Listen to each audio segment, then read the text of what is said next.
Y quiero empezar con que todos nosotros nos pongamos en un momento atentos a lo que voy a decir y preguntarnos en nosotros mismos, ¿hasta qué punto es cierto el amor de Dios?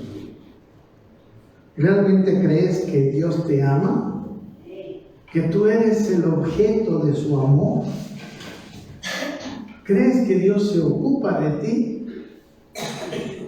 O sea, ¿hasta qué punto? Amén, porque no es lo mismo saber que Dios me ama que creer con mi corazón que Dios me ama. Es diferente saber que, o sea, un conocimiento aquí en la cabeza, que creer de todo corazón que Dios me ama.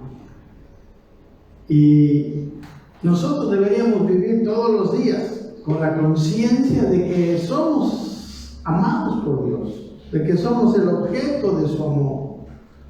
Amén. O es que en nuestros corazones han sido sembradas dudas sobre el amor de Dios hacia nosotros, ¿no? Satanás puede poner esas cosas en el corazón de las personas si nosotros nos descuidamos. Y creo que no es justo dudar de su amor. No es nada justo, ¿no? Él demostró su amor una vez en la cruz y sigue amándonos todavía. O sea, si nosotros no lo creemos, entonces realmente con Él estamos siendo injustos. Estamos dudando de su amor. Porque debemos entender que no solamente saber que nos ama, sino creer en el corazón que nos ama y luego disfrutar de ese amor todo el tiempo. Así debería ser nuestra vida. Todos los días, en cada momento. Eso nos permite vivir con seguridad. Eso nos permite alejar de nosotros el temor que muchas veces nos hace desobedecer. Muchas veces trae a nosotros cosas que aún hasta nuestra salud física afectan. Amén. O a veces creemos, ¿no? Quizás por algunas predicaciones, que solamente Dios nos quiere usar. ¿Por qué nos disciplina Dios? Porque después nos quiere usar. Yo creo que Dios nos disciplina porque quiere vernos con la medida de Cristo, quiere vernos perfectos, quiere vernos completos. Y claro, es así que Él nos puede usar, porque su amor no solamente es hacia nosotros mismos, sino hacia toda su creación. Y si nosotros dejamos que Él nos conforme a la imagen de su Hijo, nosotros podremos, sí, ahí ser usados por Dios. Amén. El Señor, en el libro de Hebreos, en el capítulo 11, están los héroes de fe del Antiguo Testamento, y en el capítulo 12 está la disciplina de Dios. Y esto no es casual. Dios está disciplinándonos porque quiere hacer de nosotros los héroes de la fe del Nuevo Testamento. Y en esta mañana quiero compartir con ustedes un capítulo de Romanos, el capítulo 10. Por favor, busquen su Biblia si quiere el capítulo 10 de Romanos. Es un capítulo donde a veces hay muchas dudas, ¿no? Necesita uno ir mucho al Antiguo Testamento para entenderlo. Pero desde el capítulo 9, el apóstol Pablo está con un pesar en su corazón por sus hermanos, los judíos. ¿Podemos poner? Gracias. ¿No? Entonces, él está con un pesar porque sus hermanos habían sido desechados. No sé si usted entiende cómo fue la historia, pero en realidad, en un momento dado, Israel fue desechado.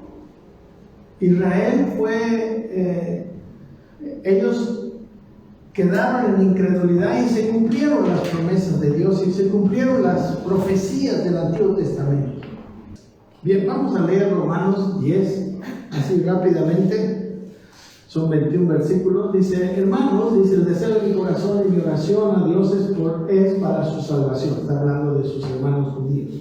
Porque yo testifico a su favor de que tienen celo de Dios, pero no conforme a un pleno conocimiento. Pues desconociendo la justicia de Dios y procurando establecer la suya propia, no se sometieron a la justicia de Dios. Porque Cristo es el fin de la ley para justicia a todo aquel que cree. Porque Moisés escribe que el hombre que practica la justicia, que es de la ley, vivirá por ella. Pero la justicia que es de la fe dice así: no digas en tu corazón, ¿quién subirá al cielo?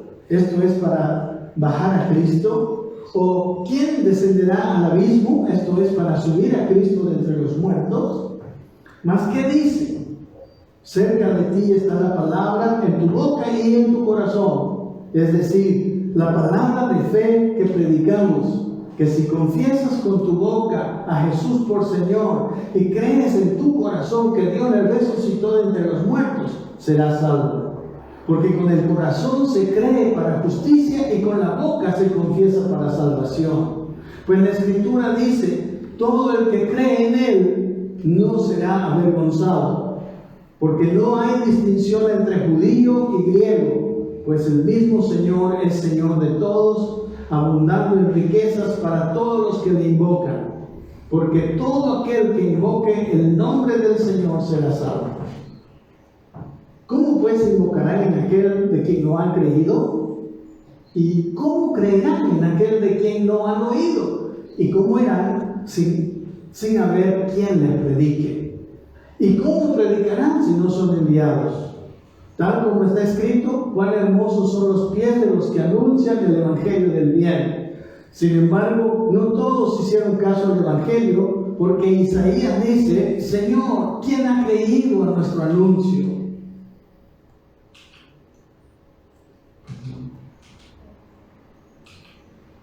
Así que la fe viene del oír y el oír por la palabra de Cristo.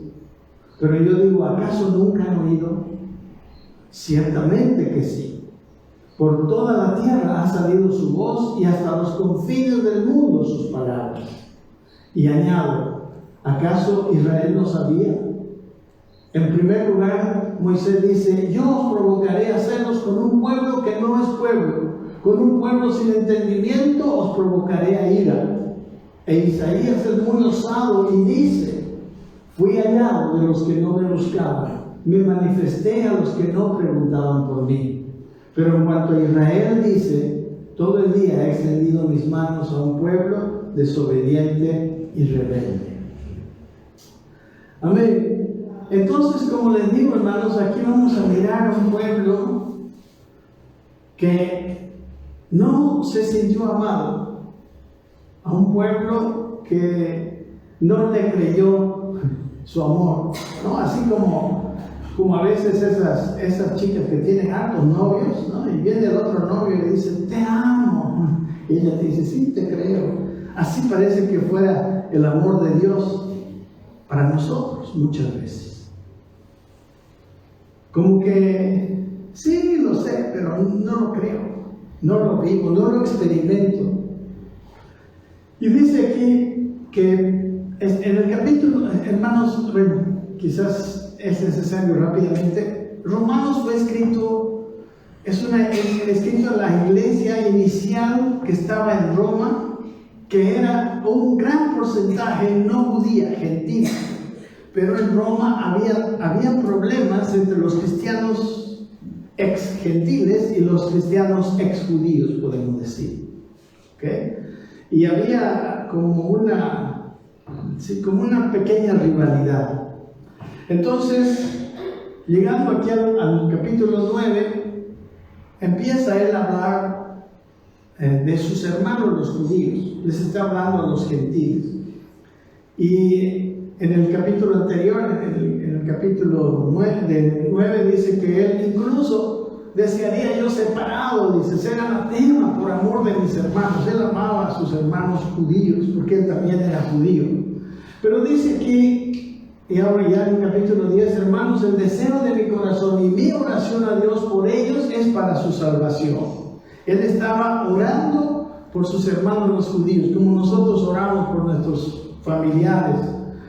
Y dice el versículo 2, porque yo testifico a su favor de que tienen celo de Dios, pero no conforme a un pleno entendimiento. El celo de Dios es bueno, pero no suficiente, ¿no? Él mismo era un celoso de la ley. ¿Y qué hizo? Más bien persiguió a la iglesia de Dios por falta de ese conocimiento, ese pleno conocimiento. Entonces necesitamos entender que cuando nosotros tenemos celo de Dios, pero estamos en incredulidad, esto no nos lleva a ninguna cosa buena. Israel en este momento, hermanos, está desechado. Israel en unos años más, Jerusalén sería destruida por los romanos en el año 70. Totalmente, la religión judaica iba a perecer, porque el templo es el lugar es el lugar más importante de esa religión. Entonces, hermanos, podemos preguntarnos, según la situación que estaba Israel, ¿será que es importante el conocimiento verdadero, el pleno conocimiento? No solo buenas intenciones. Dice el versículo 3, pues desconociendo la justicia de Dios ellos, y procurando establecer la suya propia, no se sometieron a la justicia de Dios. No, ellos desconocían, dice, la justicia de Dios. Aunque vamos a ver más adelante que ellos conocían de Cristo. Y procurando establecer su propia justicia. Establecer mi propia justicia en este contexto es vivir como a mí me parece, ¿no? Con mis propias ideas y no según la palabra y la guianza de Dios. Establecer su propia justicia también es tratar de justificarme cumpliendo la ley, cumpliendo los preceptos de la ley y no por creer. Amén. Pero la Biblia nos dice, como hemos visto en muchos pasajes, que nadie puede cumplir la ley. La ley la cumplió Cristo, dice aquí, porque Cristo es el fin de la ley para justicia a todo aquel que cree. La palabra, el fin de la ley es la palabra telos, ¿no? De donde viene la palabra teleios, perfecto. O sea, Cristo es el cumplimiento perfecto de la ley, es la graduación de la ley. Él, hermanos, la cumplió por todos nosotros. Cristo es el fin de la ley, Él es el cumplimiento de la ley. Amén. Y entonces dice, para justicia a todo aquel que cree. Si nosotros creemos en Cristo, nosotros somos legalmente cumplidores de la ley, justos ante Dios. Amén. Si nuestra fe es real, nosotros somos legalmente justos ante Dios porque Cristo cumplió. Él es el teleios, es el telos de la ley, es el fin de la ley, dice la palabra aquí. Pero quiere decir que Él es el cumplimiento, y también la ley, como vamos a ver, lo muestra a Él. Pero Él cumple la ley en lugar de la justicia propia con la que sus hermanos, los judíos, querían justificarse. Y dice así el versículo 5, porque Moisés escribe que el hombre que practica la justicia, que es de la ley, vivirá por ella. Es un pasaje que está en varios lugares en el Antiguo Testamento, pero en Levítico 18:5 lo he puesto, dice, por tanto, dice Moisés en la ley, guardaréis mis estatutos y mis leyes por los cuales el hombre vivirá si los cumple.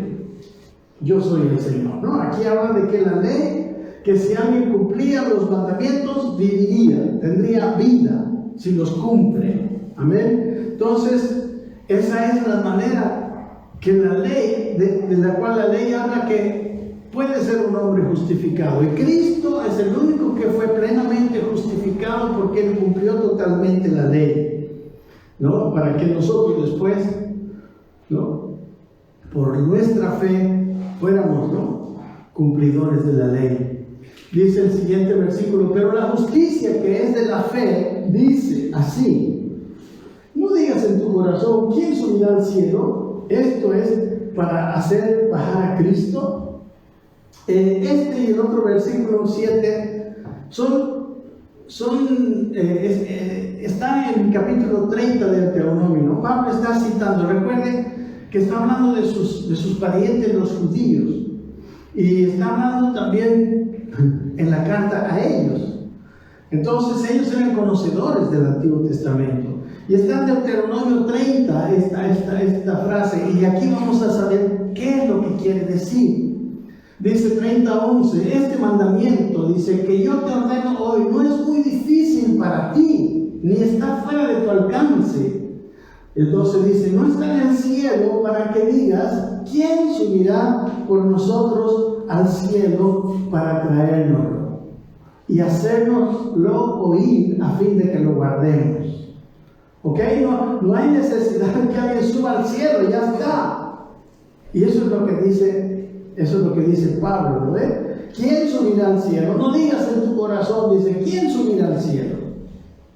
Esto es para bajar a Cristo. O sea, ningún hombre puede, o sea, la venida de Cristo no fue a causa de ningún hombre que subió y que lo hizo mandar. Fue por el amor del Padre. Recuerden que estamos hablando del amor de Dios que los judíos no pudieron recibir, no pudieron entender. No sé, vamos a mirar, el versículo 30 dice, ni está más allá del mar para que digas, ¿quién cruzará el mar por nosotros para traérnoslo y para hacernoslo oír a fin de que lo guardemos? Pues la palabra está muy cerca de ti, en tu boca y en tu corazón, para que la guardes. Eso es lo que decía Deuteronomio, y esta es la frase que viene en el versículo 6. Y hermanos, los antiguos, por medio de la fe, y aunque no tenían el Espíritu Santo, ellos podían guardar la ley, podían ser fieles al Señor, no podían ser perfectos, no podían ser totalmente, pero podían llegar a ser fieles. Y ahí están, por ejemplo, los héroes de la fe, varios de ellos que lo hicieron. Amén. Entonces, igual el versículo 7 dice, ¿o quién descenderá al abismo? Esto es para hacer subir a Cristo de entre los muertos. O sea, ningún ser humano puede resucitar a Cristo. Está hablando de eso, ¿no? Así como nadie puede subir para traer a Cristo del cielo, así nadie también pudo bajar al abismo para resucitar a Cristo. Amén. El Redentor vino porque Dios nos amó. Amén. Y su resurrección no es por ningún mérito humano, ninguna obra humana, sino por su propia justicia, su cumplimiento de la ley y por la gracia. ¿Para qué? Para que justificarnos a todos nosotros los que creemos. Entonces, su triunfo en la cruz obedece a la obra de Dios y no a la acción de ningún hombre. Pero dice, más cerca de ti, ¿qué dice? Cerca de ti está la palabra en tu boca y en tu corazón. Es decir, la palabra de fe que predicamos, ¿no? Este es el versículo 14 que lo habíamos leído, ¿no? Pues cerca de ti está en tu boca y en tu corazón para que la guardes, ¿no? Esta es la palabra de fe que predicamos. Y esta es que si confiesas con tu boca a Jesús por Señor y crees en tu corazón que Dios le resucitó de entre los muertos, serás salvo, ¿no? El llamar, hermanos, esto de confesar a Cristo, el llamar a Jesucristo Señor, no es como nosotros podemos pensar. ¿Cuánta gente le dice Señor, Señor? ¿Cuánta gente ora hablándole como Señor? Pero para los judíos, el decir Señor a alguien era en este momento el confesar públicamente a Jesús como Señor, era el reconocimiento de su deidad, era el reconocimiento de que era el Mesías. Hermanos, su confesión era muy importante. Muchos de ellos llegaron hasta la muerte cuando los romanos querían que confesaran al César como Señor. Porque esa confesión implicaba que ellos le daban el carácter de Dios. La boca, lo que sale de la boca para ellos era muy importante, ¿no? En Filipenses 2:11, hablando de la obra de Cristo, recuerden que dice que Él se humilló y luego fue obediente y triunfó en la cruz. Y dice, entonces toda lengua, dice, Él vino para que, o sea, su exaltación, ¿no? En Filipenses, y su humillación, haciéndose obediente, dice, hasta la muerte, y muerte de cruz. Y por ello dice, su exaltación sobre todo nombre que se nombra. Y ante Él dice, se doblará toda rodilla. Y dice el versículo 11, y toda lengua confiese que Jesucristo es el Señor. Amén. Dice, porque con el corazón se cree para justicia y con la boca se confiesa para salvación. Este punto es un poquito importante de remarcar, aunque queremos ir rápido, pero una cosa es entender con la mente y otra cosa es creer con el corazón. Amén. Por ejemplo, en Mateo capítulo 7, ¿no? Cuando habla de los falsos maestros, cuídense de los falsos maestros que vienen como ovejas vestidos de lobos. Después dice en el versículo 21, no todo el que me dice Señor, Señor, entrará en el reino de los cielos, ¿no?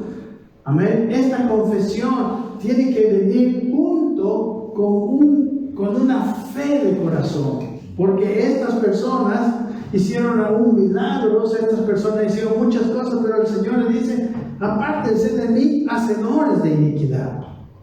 Amén. Aquí vemos a los profetas falsos confesando a Jesús como Señor.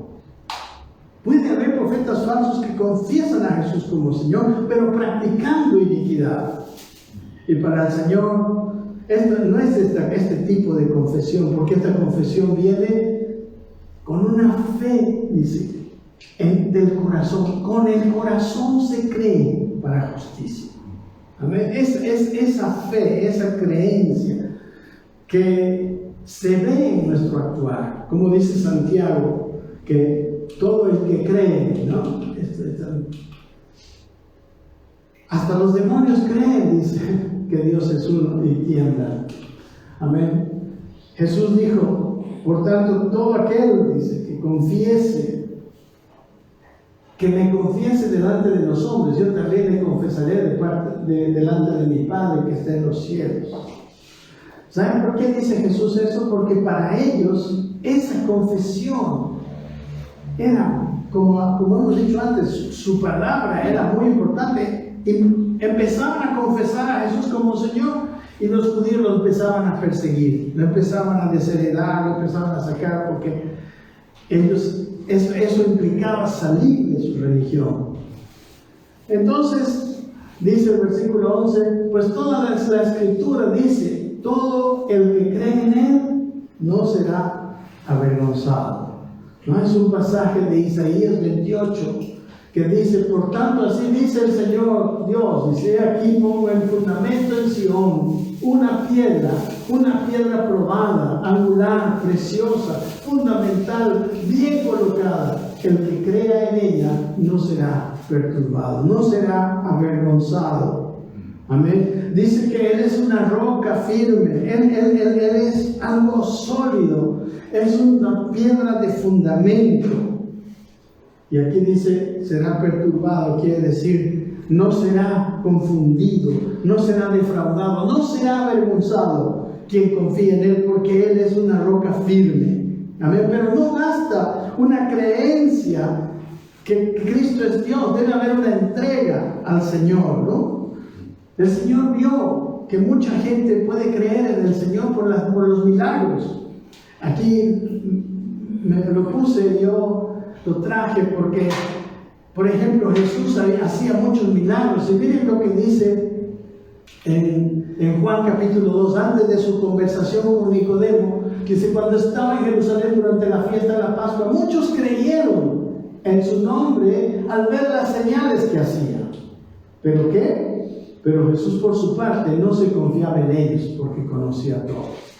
No es una fe de ver milagros, es una fe de entrega total, es una fe de creencia en el corazón, no aquí. Amén, porque aquí es fácil creer cuando vemos milagros, pero esa creencia no es la creencia que te salva, no es la creencia que te transforma. Amén. Y dice: porque no hay distinción entre judío y griego, pues el mismo Señor es Señor de todo, abundando en riquezas para todos los que le invocan. O sea, Dios abunda en riquezas para todos los que le invocan, en cosas ricas, en cosas tremendamente grandes espirituales. Dice el versículo 13: porque todo aquel que invoque el nombre del Señor será salvo. ¿No? Vuelve otra vez a decir, y está hablando de un pasaje en el Antiguo Testamento de Joel, en el capítulo 2, que usó el mismo apóstol Pablo en su predicación después de Pentecostés, cuando se convirtieron 3,000 personas. En Joel 2:32 dice: y sucederá que todo aquel que invoque el nombre del Señor será salvo. Porque en el monte Sión y en Jerusalén habrá salvación, como ha dicho el Señor, y entre los sobrevivientes estarán los que el Señor llame. ¿No? Esos 3,000 que se convirtieron en Pentecostés eran un remanente de todo Israel. Eran un remanente, eran judíos todos. Y está en Hechos 2:21, parte del sermón de Pedro que hizo que se convirtieran. Dice: y sucederá que todo aquel que invoque el nombre del Señor será salvo. Él también estaba haciendo referencia al profeta Joel.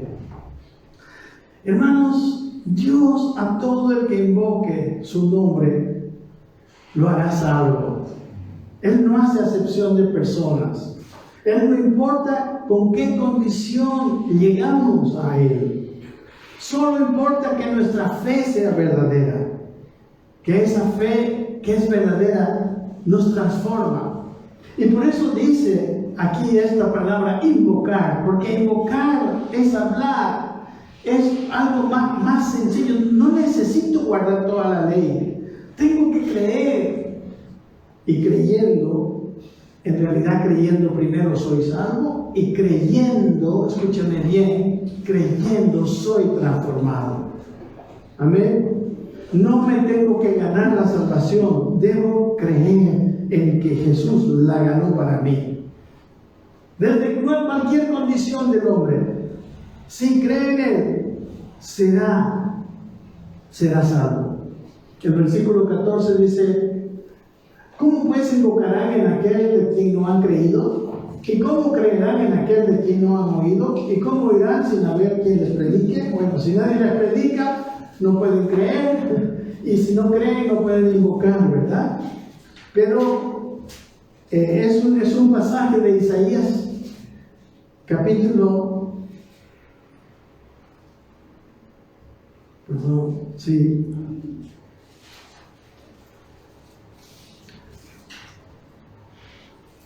Dice, perdón, solo quiero ver esto. ¿Cómo pues invocarán en quien no han creído? ¿Y cómo creerán en aquel de quien no han oído? ¿Y cómo irán sin haber quien les predique? Tiene que haber, en este punto, antes de pasar a otro, tiene que haber una predicación para creer.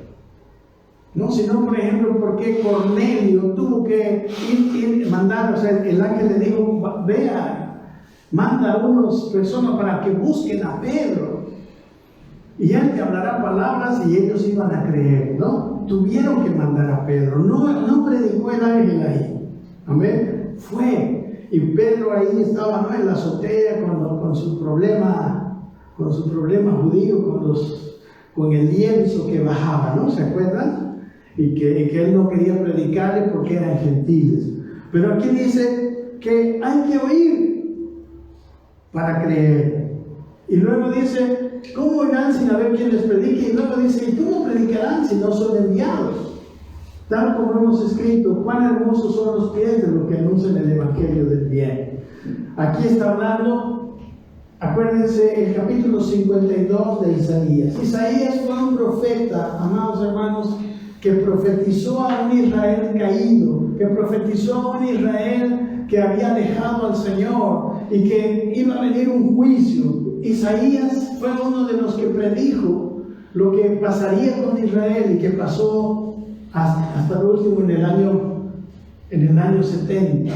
Ahí tuvo su culminación el juicio de la religión judía.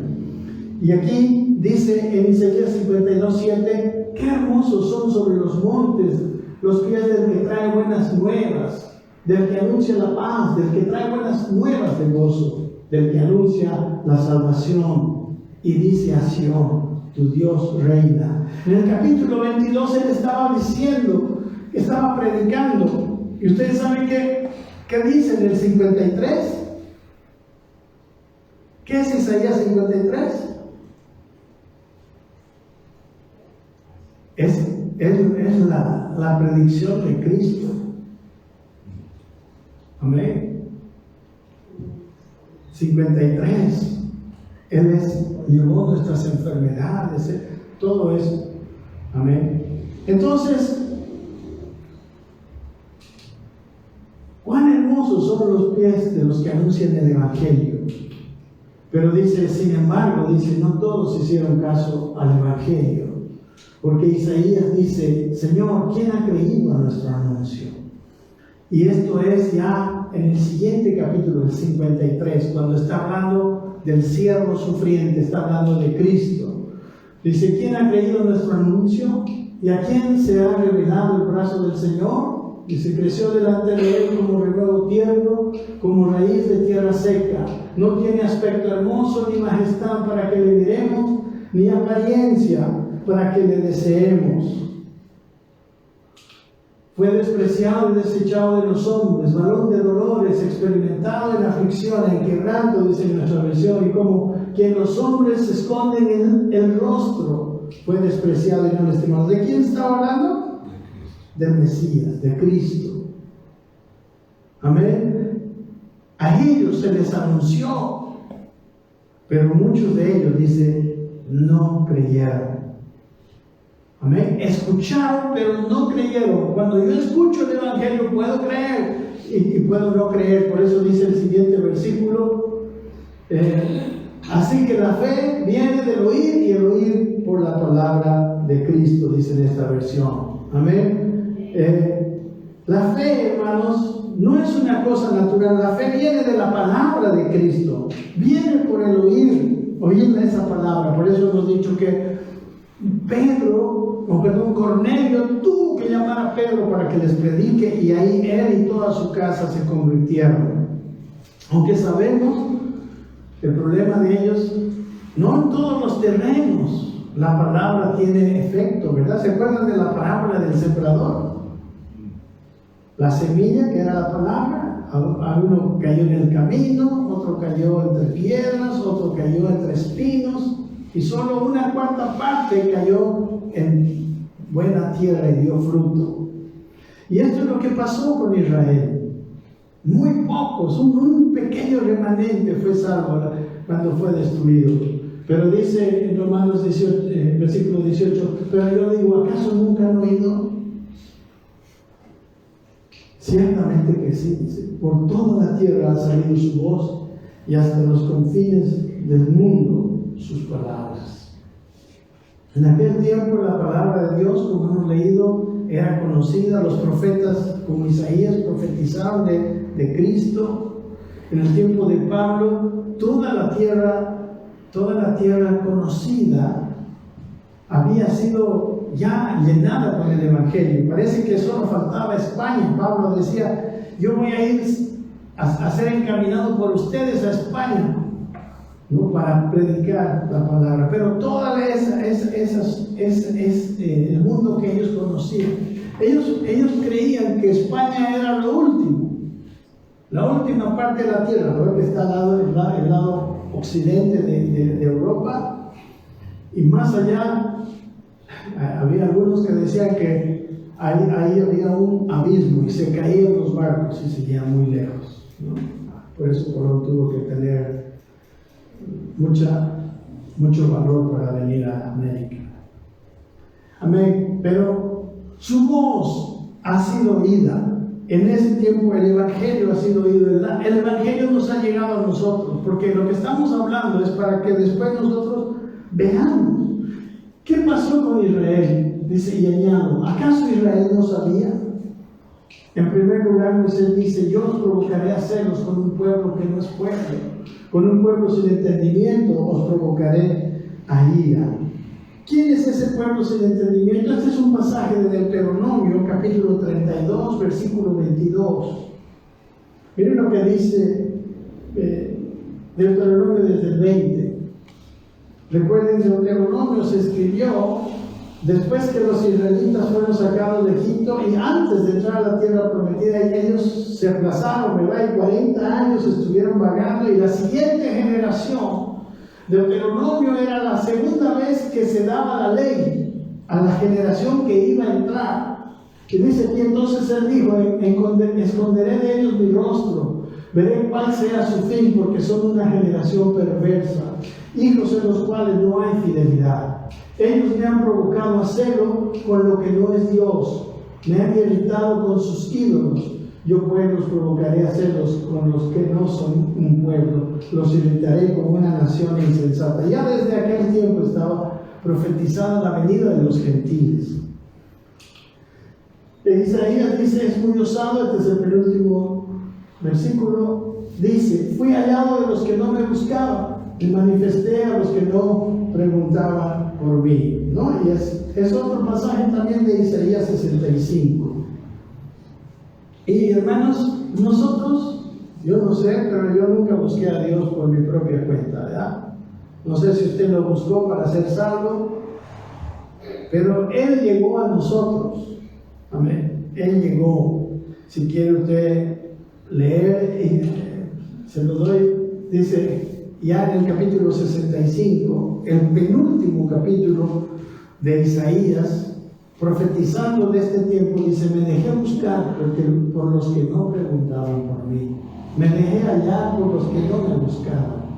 Dije, heme aquí a una nación que no invocaba mi nombre. Extendí mis manos todo el día hacia un pueblo rebelde que anda por el camino que no es bueno en pos de sus pensamientos. Amén. En el versículo 21 dice, pero en cuanto a Israel, dice, todo el día he extendido mis manos a un pueblo desobediente y rebelde. Y aunque confesaron y empezaron a confesar, ellos no lo amaron. Y si usted lee el Antiguo Testamento, Israel, dice la Biblia, que hizo peor que las naciones que no conocían a Dios. Por eso Israel termina en el Antiguo Testamento en un fracaso total. Amén. Pero lo que habíamos dicho al comienzo, que muchos de ustedes se perdieron por llegar tarde, Israel nunca vio el amor de Dios. Porque el tierno amor de Dios se manifestó a Israel muchas veces, innumerables ocasiones. Mire, en la palabra, por ejemplo, de Jesús hacia Israel, hacia Jerusalén, dice, Jerusalén, Jerusalén, la que mata a los profetas y apedrea a los que son enviados a ellas. ¿Cuántas veces quise juntar a tus hijos, como la gallina junta sus pollitos debajo de sus alas, y no quisiste? Miren aquí, el Dios Todopoderoso queriendo juntarlos bajo sus alas, pero ellos no lo veían. Hermanos, la pregunta en el comienzo era, ¿cree usted que Dios le ama? Él dice, con ternura, como una gallina, sus pollitos los buscó. Pero ellos no hicieron caso, no creyeron. En Éxodo,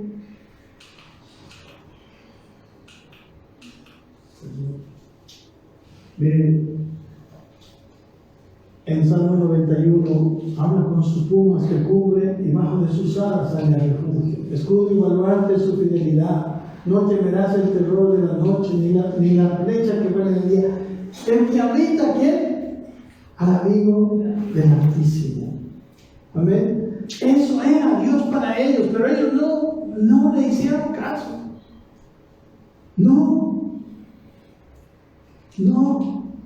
lo tomaron en cuenta. Miren lo que les dice en Deuteronomio 32. ¿Así pagáis al Señor, oh pueblo insensato e ignorante? ¿No es Él tu Padre que te compró? Él te hizo y te estableció, pues la porción del Señor es su pueblo. Jacob es la parte de su heredad. Dice, lo encontró en tierra desierta, en la horrenda soledad del desierto. Dice, lo rodeó, cuidó de él, lo guardó como a la niña de sus ojos. No sé si usted ve eso de Dios con usted, pero tenemos que verlo. Como un águila que despierta su mirada, que revolotea sobre sus polluelos, extendió sus alas y los tomó, los llevó sobre su plumaje. El Señor solo lo guió, dice, con él no hubo Dios extranjero. Lo hizo cabalgar sobre las alturas de la tierra y comió el producto del campo. Le hizo gustar miel de la peña y aceite del pedernal. Todo eso, el amoroso obrar de un padre que ama a su pueblo. Dice, cuajada de vacas y leche de ovejas, con grosura de corderos, con carneros de Basán y machos cabríos, con lo mejor del trigo y de la sangre de las uvas bebiste vino. Pero ¿qué pasó con su pueblo? Pero Jesús, que es una palabra que quiere decir Jerusalén, Jesús engordó y dio coces. Y le dice, has engordado, estás cebado y rollizo. Entonces abandonó a Dios que lo hizo y menospreció la roca de su salvación. La ingratitud, el no poder ver el amor de Dios, que como vemos aquí, ¿no? En el Isaías 5, miren lo que dice Isaías 5. Cantaré ahora a mi amado. ¿Quién es su amado? Su pueblo. El canto de mi amado acerca de su viña. Dice, mi bien amado tenía una viña en una fértil colina, la cavó por todas partes, quitó sus piedras, la plantó de vides escogidas, edificó una torre en medio de ella y también excavó en ella un lagar, y esperaba que produjera uvas buenas, pero solo produjo uvas silvestres. Su pueblo no produjo el fruto que Dios buscaba, después de que él hizo tanto por ellos. Y ahora, dice, moradores de Jerusalén y hombres de Judá, juzgad entre mí y mi viña. Y dice esto, ¿qué más se puede hacer por mi viña que yo no haya hecho en ella? ¿Por qué cuando esperaba que produjera uvas buenas, produjo uvas silvestres? Hermanos, hay un momento en que Dios dice, ya no sé qué hacer. Yo ya no sé qué hacer para que ellos sepan que les amo, para que ellos reciban mi amor. Pero ellos no respondían. Amén. Se acostumbraron, no sé, al amor de Dios, perdieron la gratitud, dejaron de ver la grandeza del amor de Dios. A veces, hermanos, nos acostumbramos, pero Dios nos protege. ¿Cuántas veces te protegió el Señor? ¿Cuántas veces te libró? Pero ¿saben qué? Dios espera ver en nosotros que lo veamos. Su amor es tan grande, hermanos. Él murió en la cruz por nosotros. Y ese mayor acto de amor a veces lo menospreciamos. Él lo hizo simplemente por amor. Amén. Pero como vemos aquí, Él dice, ¿qué más puedo hacer por mi vida que yo no haya hecho? ¿Qué más puedo hacer por estos mis hijos que yo no haya hecho? Amén. A veces estamos ciegos al amor de Dios. A veces no vemos, no lo recibimos. Porque quizás algunas veces nos disciplinó, no sé. Pero como les dije anteriormente, ¿por qué disciplina a Dios cuando disciplina? Para convertirnos, para hacernos, Él nos quiere ver como su Hijo. Él quiere ver a Cristo en nosotros, que seamos, o sea, que lleguemos a la madurez. Y no solamente para usarnos, porque Él nos ama y Él quiere ver a Cristo en nosotros. Amén. ¿Sabe? Hay un pasaje más que quiero compartir con ustedes. En Malaquías. No, Malaquías no solamente es para hablar de los viernes, Malaquías también habla de esta realidad. Y esto es lo último, con este pasaje que es larguito, terminamos. Pero yo quiero que usted mire claramente lo que pasa cuando no nos sentimos amados por Dios, cuando no disfrutamos de su amor, cuando no lo reconocemos, cuando su amor es solamente una idea. Dice el Señor por medio del profeta Malaquías a su pueblo, dice: yo os he amado, dice el Señor, pero vosotros dijisteis: ¿en qué nos has amado? ¿No era Esaú hermano de Jacob? Declara el Señor. Sin embargo, yo amé a Jacob. Hermanos, ¿cuántas veces tú le has preguntado: ¿en qué me has amado? Hoy Dios te está diciendo: yo te amo, te amé en la cruz y te estoy amando hoy. Pero vas a ser como Israel, que le dice: ¿pero en qué me has amado? Hay gente que no sabe, que no entiende, que no siente su amor. Pero es muy importante que entendamos y que sintamos su amor. Dice en el versículo 6, cuando una persona, hermanos, se olvida del amor de Dios, cuando una persona no aprovecha el amor de Dios todos los días y a todas horas, el amor de Dios debería estar presente en nuestra vida cada momento, sentirnos amados, sentirnos llenos. Pero no tenemos tiempo muchas veces para reflexionar y salir a la calle sabiendo que Él me ama, sabiendo que Él me ama, lo demostró ya una vez. Como les dije, no es justo preguntar: ¿será que me amas? Dice: el hijo honra a su padre y el siervo a su señor. Pues si yo soy padre, dice, ¿dónde está mi honor? Y si yo soy señor, ¿dónde está mi temor? Dice el Señor de los ejércitos. A vosotros sacerdotes que menospreciáis mi nombre. Pero vosotros decís, está hablando de Israel, ¿en qué hemos menospreciado tu nombre? Ofreciendo sobre mi altar pan inmundo, y vosotros decís: ¿en qué te hemos deshonrado? El que decís: la mesa del Señor es despreciable. ¿Saben? Ellos tenían que poner en la mesa de los panes de la proposición que estaba en el lugar santo, tenían que poner panes frescos cada mañana, recién horneados. Pero ellos llevaban el pan que estaba viejo de su casa y le llevaban al Señor pan inmundo. Él está diciendo: ustedes me están deshonrando. Y cuando presentáis un animal ciego para el sacrificio, dice, ¿no es malo? Y cuando presentáis el cojo y el enfermo, ¿no es malo? ¿Por qué no lo ofreces a tu gobernador? ¿Se agradará de ti o te recibirá con dignidad? Dice el Señor de los ejércitos.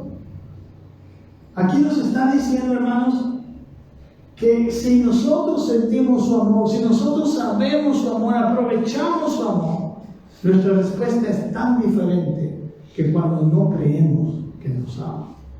Cuando yo no creo que me ama, hago lo que hacían ellos. Ustedes saben que tenían que llevar para el sacrificio lo mejor de sus ovejas.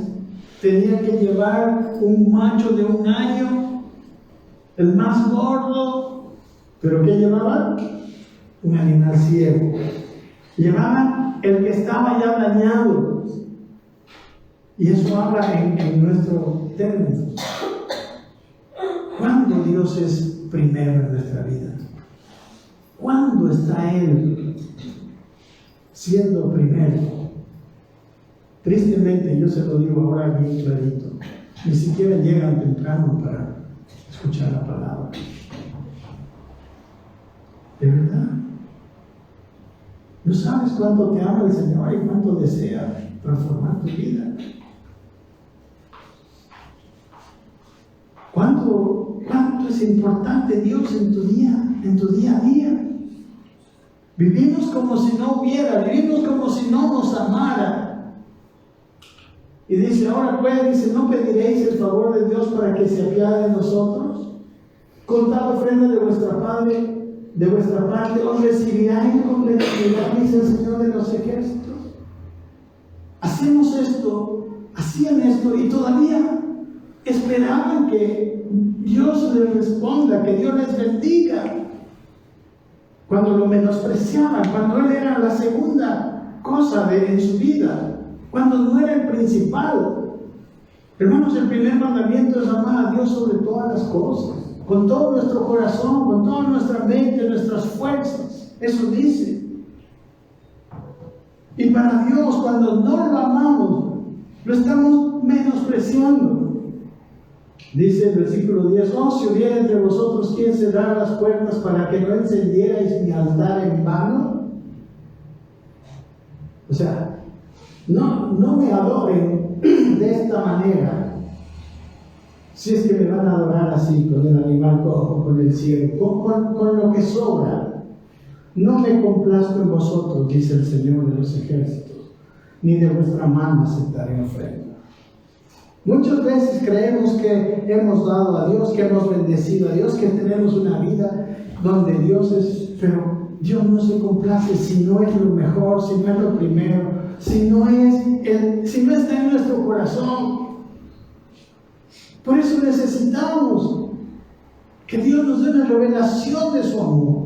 Porque una cosa es saber, Dios me ama, todo el mundo dice Dios me ama. Pero qué distinto es cuando ese amor está en mi corazón, cuando yo lo disfruto, lo veo, estoy seguro, vivo una vida donde Él me ama. Porque desde la salida del sol hasta su puesta, dice, mi nombre será grande entre las naciones. Quizás a veces hay otros que lo glorifican más que nosotros.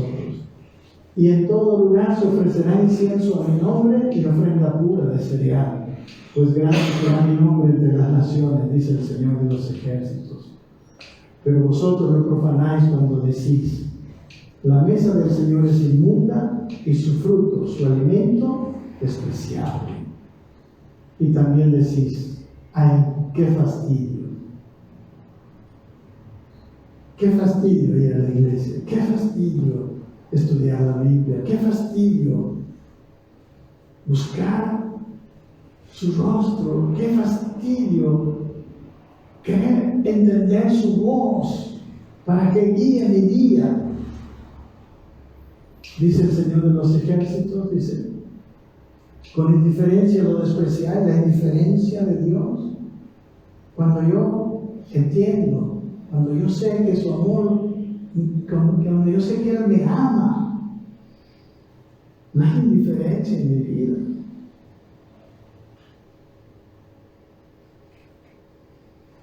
Yo necesito creer. Y dice, y traerlo robado, o cojo, o enfermo, así trae la ofrenda. Y pregunta, ¿aceptaré eso de vuestra mano? Dice el Señor. Y luego termina más duro, ¿no? Maldito sea el engañador que tiene un macho en su rebaño y lo promete, pero sacrifica un animal dañado al Señor. Porque yo soy el gran rey, dice el Señor de los ejércitos, y mi nombre es temido entre todas las naciones. Hermano, Dios no es una cosa de segunda mano. Dios no, o sea, si creemos que Dios es la quinta rueda del carro y que Él se agrada de nuestra vida, es falso. Él dice, yo no me agrado. Es más, aquí hay una maldición que lanza Él mismo. Porque lo invocamos, pero hipócritamente. ¿Y cuántas veces los cristianos más bien hemos sido para tropiezo a la gente? ¿Cuántas veces el Señor que predicamos no era nuestro Señor? Amén. Entonces, amados hermanos, la pregunta de esta mañana es verdad que ustedes creen que Dios les ama? ¿Creemos en serio que nosotros le amamos, que somos el objeto de su amor, con tanta ternura que nos ve? ¿Crees que se ocupa de nosotros? ¿Creemos realmente que Él está en nuestro día a día preocupado de nosotros? ¿O es simplemente una cosa aquí en mi cabeza, una idea que no bajó al corazón? Hermanos, la pregunta es, ¿vivimos todos los días con la conciencia de que Dios nos ama, de que somos objeto de su amor? Por eso hay tanta gente llena de temor. Hay tanta gente que se siente sola, que se siente desprotegida. Pero hermano, Dios no nos manda un ejército para que nos sintamos protegidos. Necesitamos fe en nuestro corazón para saber que estamos protegidos por Dios, que Dios nos ama, que están sus ángeles a su alrededor de nosotros.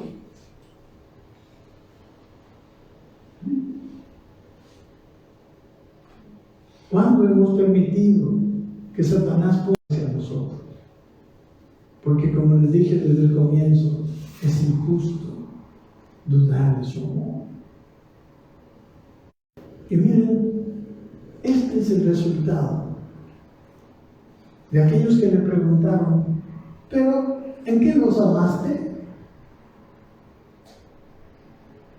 Su vida realmente no es una consagración. Su vida queda en una religión. Y esa religión ni le llena al propio religioso, hermanos. El Señor en esta mañana nos está llamando a la reflexión. Porque Él quiere ser lo mejor. Y si tú no sientes el amor de Dios, no disfrutas del amor de Dios, es tiempo para orar, es tiempo para ayunar, es tiempo para que Él se te manifieste.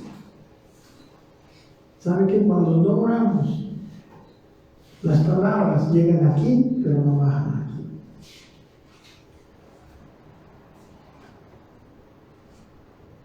Y yo no sé si usted lo toma en serio, pero es en serio.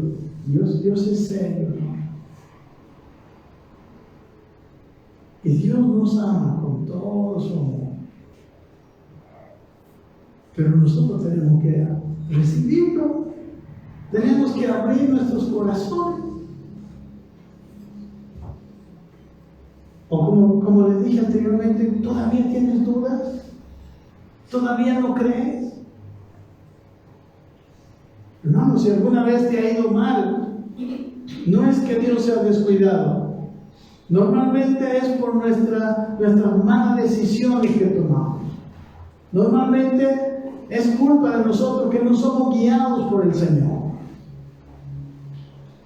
O en el mejor de los casos es cuando Él nos está disciplinando, pero eso es para mejorarnos.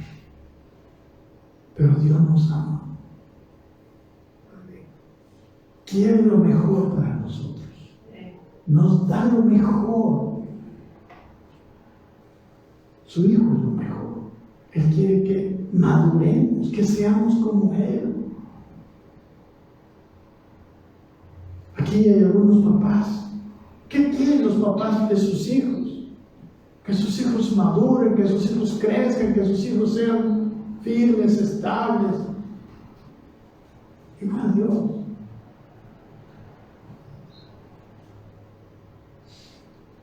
En esta hora, oremos un rato, hermano. Y pídale al Señor que le revele su amor. Pídele al Señor que eso que está aquí, baje aquí. Y que usted salga de este lugar seguro, lleno, pleno. Porque hay un Dios que lo ama, que lo protege,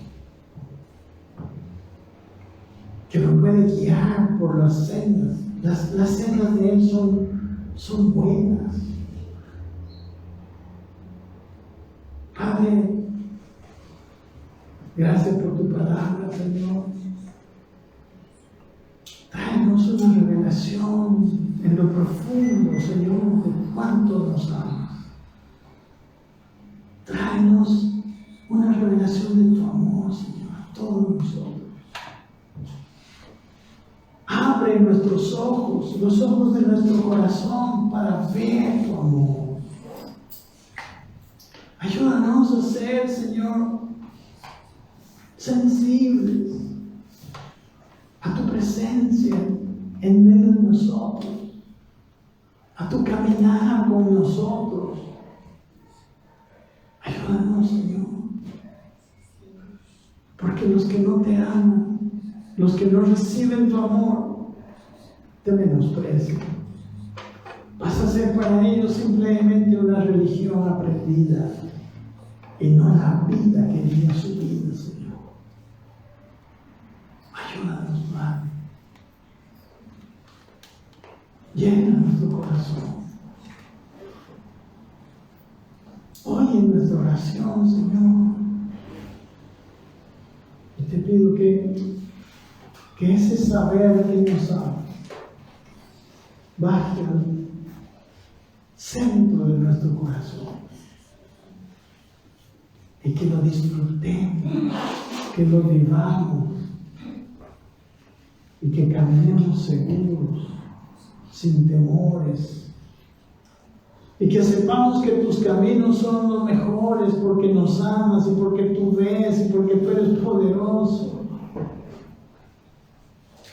¿Cuánto te hemos rebajado, Señor? ¿Cuánto te hemos empequeñecido con nuestra incredulidad, con nuestra ingratitud? Porque el que te ama, tú serás lo mejor de él. Tú brillarás en su vida. Todo lo que haga servirte será con gozo, con alegría. Será con una vida plena, Señor. Pero queremos salir de la religión, queremos salir de una vida donde no sentimos tu amor, como los israelitas. Cuando tú les dijiste, te amo, y ellos dijeron, ¿en qué me has amado? ¿Qué sería de nosotros sin tu amor? ¿Qué sería de nosotros si no nos amaras? Padre, revélate a cada uno, Señor, cuánto le amas. Dile en su corazón, te amo, hijo. Te amo, te amé desde antes de la fundación del mundo. Te amé y te traje hasta aquí. Y tengo planes para ti. Y quiero ver a Cristo en ti.